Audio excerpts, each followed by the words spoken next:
Mesdames, Messieurs, bonjour et bienvenue dans la quotidienne des marchés du FX du 4 juillet 2016. Wall Street termine dans le vert alors que les rendements obligataires mondiaux ont atteint un nouveau record baissier, que les investisseurs continuent de se tourner vers les valeurs refuges après l'issue surprise du Brexit.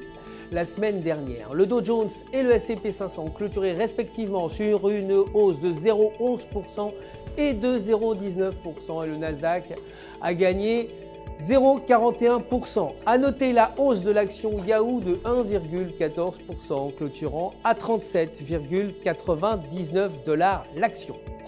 Le dollar américain s'est échangé de manière modérée face aux principales devises suite à des chiffres encourageants sur la production manufacturière alors que le marché reste dans l'incertitude après le vote du Brexit. Aujourd'hui, les banques américaines seront fermées pour le jour de l'indépendance. Côté matières premières, l'or s'est apprécié de 1,55%, clôturant à 1343 $ l'once, et le brut a terminé à 49 $ le baril, soit une hausse de 1,37%. Côté devises, l'euro s'est apprécié face au dollar vendredi, clôturant à 1,1136 techniquement. Sur la base du graphique de 1 heure, la paire se maintient au-dessus de la moyenne mobile à 20 jours avec un indicateur momentum au-dessus de 0. Et si la paire se maintient au-dessus de ce niveau, elle pourrait atteindre 1,1250.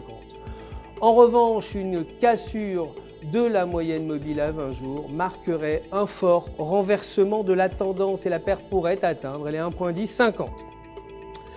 Aujourd'hui, le taux de chômage espagnol est attendu à moins 74,3 cas contre 119,8 cas précédemment.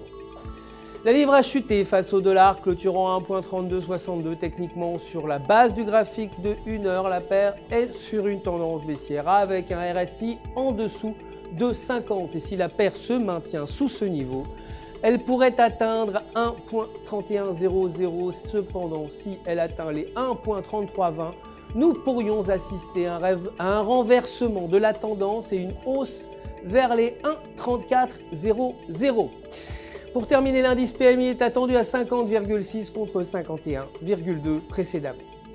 C'est la fin du flash, merci de nous avoir suivis. Je vous retrouverai demain matin, vous le savez, pour les prochaines actualités des marchés du FX. En attendant, restez avec nous sur www.ufx.com pour tous vos besoins de trading.